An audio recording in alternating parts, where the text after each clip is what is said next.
नमस्ते। आज हम भगवद गीता की दुनिया में उतरने वाले हैं, लेकिन इसे सिर्फ एक धार्मिक ग्रंथ की तरह नहीं, बल्कि एक ऐसे गाइड के तौर पर देखेंगे जो हमें सिखाता है कि जिंदगी के सबसे मुश्किल फैसलों का सामना कैसे किया जाए। तो चलिए, इस ज्ञान के सागर में एक डुबकी लगाते हैं। कहानी शुरू होती है एक बहुत बड़े युद्ध के मैदान से और हमारे हीरो अर्जुन, जो एक महान योद्धा है, वो यहाँ अपनी ताकत दिखाने के लिए नहीं, बल्कि एक गहरे संकट में फंसे हुए हैं। उनका मन दुख से इतना भर गया है कि वो अपने ही रथ पर हिम्मत हार कर बैठ जाते हैं। अर्जुन की जो मुश्किल है ना, वो हम सबकी जिंदगी से कहीं ना कहीं जुड़ी हुई है। सोचिए, तब क्या होता है जब हमारा फर्ज हमसे कुछ ऐसा करने को कहता है जिसके बारे में हम सोच भी नहीं सकते। यही वो सवाल है जो इस हजारों साल पुरानी कहानी को आज भी इतना प्रासंगिक बनाता है। तो चलिए, सबसे पहले ये समझते हैं कि अर्जुन की इस हालत की असली वजह क्या थी। आखिर उस युद्ध के मैदान पर ऐसा क्या हो गया था जिसने उन्हें इतना तोड़ दिया। देखिए, अर्जुन के सामने कोई अनजान दुश्मन नहीं था, बल्कि दूसरी तरफ की सेना में कौन थे? उनके अपने ही दादा, उनके गुरु, उनके भाई और रिश्तेदार। मतलब ये लड़ाई किसी और से नहीं, बल्कि अपनों के ही खिलाफ थी। तो अर्जुन ने लड़ने से मना क्यों किया? उनकी दलीलें क्या थीं? पहली बात, उन्हें लगा कि इस युद्ध से उनका अपना ही परिवार खत्म हो जाएगा। दूसरी, उन्हें अपनों को मारकर मिलने वाली जीत में कोई खुशी नजर नहीं आ रही थी। उनका दिल दया और दुख से भर गया था। और आखिर में उन्होंने हथियार डाल दिए और कहा, मैं नहीं लड़ूंगा।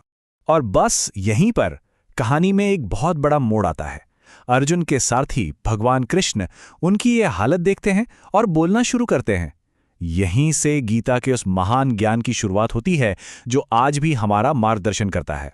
कृष्ण की जो पहली शिक्षा है ना, वो अर्जुन की पूरी समस्या को देखने का नजरिया ही बदल देती है। उनकी सबसे गहरी और पहली सीख है, ये जो शरीर है वो असल में तुम नहीं हो। कृष्ण अपनी बात एक ऐसे विचार से शुरू करते हैं जो हमें चौंका सकता है। वो कहते हैं, समझदार इंसान न तो जिंदा लोगों के लिए शोक मनाता है और न ही मरे हुए लोगों के लिए। ये बात जीवन और मृत्यु के बारे में हमारी आम सोच को सीधी चुनौती देती है। इस बात को समझने के लिए कृष्ण शरीर और आत्मा का फर्क बताते हैं। देखिए, एक तरफ है हमारा शरीर, ये बदलता रहता है, आज है कल नहीं होगा, इसे नष्ट किया जा सकता है। और दूसरी तरफ है आत्मा, यानी हमारा असली वजूद। वो हमेशा रहती है, वो कभी नष्ट नहीं होती और उसमें कभी कोई बदलाव नहीं आता। कृष्ण इस बात को एक बहुत ही आसान उदाहरण से समझाते हैं। वो कहते हैं कि आत्मा पुराने शरीर को बस वैसे ही छोड़ देती है और नया शरीर धारण कर लेती है, जैसे कोई इंसान पुराने फटे हुए कपड़े उतारकर नए कपड़े पहन लेता है। तो ये तो हुई ज्ञान की बात, लेकिन अब सवाल ये उठता है कि अर्जुन को क्या करना चाहिए। तो कृष्ण उन्हें एक प्रैक्टिकल रास्ता दिखाते हैं, कर्म करने की एक नई कला सिखाते हैं। चलिए अगले हिस्से में इसी के बारे में जानते हैं। इस रास्ते का नाम है कर्म योग।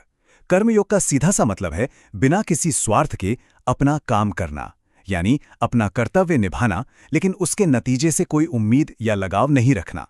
कर्म योग के सिद्धांत को इन 4 हिस्सों में बांटा जा सकता है।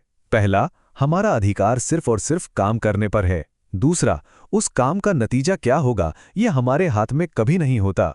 तीसरा, इसलिए काम के फल को ध्यान में रखकर काम मत करो, वरना चिंता ही होगी। और चौथा, और बहुत जरूरी, काम न करने की जिद भी मत करो। तो इसका फायदा क्या है? बहुत बड़ा मनोवैज्ञानिक फायदा है। जब कोई सफलता और असफलता दोनों में शांत रहना सीख लेता है, तो वो नतीजों के बंधन और उससे जुड़ी चिंता से आजाद हो जाता है। सारा ध्यान काम पर होता है, नतीजों पर नहीं। अब देखते हैं कि ये सारी फिलोसॉफिकल बातें अर्जुन की उस खास स्थिति पर कैसे लागू होती हैं। एक योद्धा के तौर पर उनका असली कर्तव्य क्या है?